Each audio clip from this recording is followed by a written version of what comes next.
ইন্দ্রজিৎ ইন্দ্রজিৎ বাবু আমাদের সঙ্গে রয়েছেন, ইন্দ্রজিৎ লাহিড়ী আমাদের সঙ্গে রয়েছেন। তিনিও social media influencer, food blogger, Foodka হিসেবে আমরা চিনি। ইন্দ্রজিৎ বাবু, কি মনে হয় আপনার যে এখনো পর্যন্ত এই যে যেটা এতদিনের আন্দোলন, আবেগ, ভক্তি, বিশ্বাস, যাই বলুন যে ভাষায়, একটা বিষয় সত্যি কি, আমি এখানে অযোধ্যায় এসে দেখেছি, টানা 7 দিন ধরে এখানে থেকে লাইভ কভারেজ করে দেখেছি যে এখানে একটা অদ্ভুত রকমের একটা সুর কোথাও তৈরি হয়ে গেছে। মানে আমি বলছিলাম যে আগের দিনগুলো শো করছিলাম যে বিবিধের মাঝে মিলন মহান, এত প্রান্ত থেকে এত মানুষ আসছে, এমন একটা কমন বিষয় কোথাও হয়ে গিয়ে তাদের মধ্যে হয়ে গিয়েছিল, সেটা হচ্ছে জয় শ্রীরাম এই ধ্বনি। শুধুমাত্র রামের নামে, রামের টানে তারা দূর দূরান্ত থেকে ছুটে আসছেন। সেইখানে দাঁড়িয়ে একটা শ্রেণী এখনো পর্যন্ত বিভাজনের রাজনীতি করে যাচ্ছে, এখনো পর্যন্ত বিদ্বেষমূলক মন্তব্য সোশ্যাল মিডিয়ার দেওয়ালে দেওয়ালে ঘুরে বেড়াচ্ছে।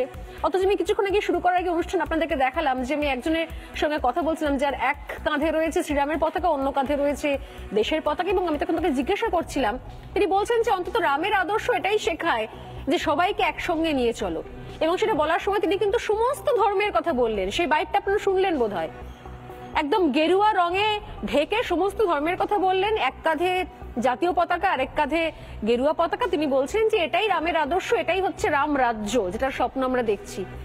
তারপরে এর মধ্যে থেকেও বিদ্বেষ, এর মধ্যে থেকেও ব্যঙ্গ, এর মধ্যে থেকেও বিদ্রুপ, এগুলো কি সত্যি সত্যি বিভাজনের জন্ম দিচ্ছে না? ধর্মনিরপেক্ষতা মানে তো এই নয় কোথাও যে অন্যের আবেগ, অন্যের ধর্মকে নিয়ে ব্যঙ্গ বিদ্রুপ করা। আর যদি সেটাই যদি হয়, তাহলে সেটা নির্দিষ্ট একটা ক্ষেত্রে কেন হবে? দেখুন, আমার বিশ্বাসটা খুব সহজ। আমার বিশ্বাস ধর্ম জিনিসটা মানুষের থেকে অনেক উপরে।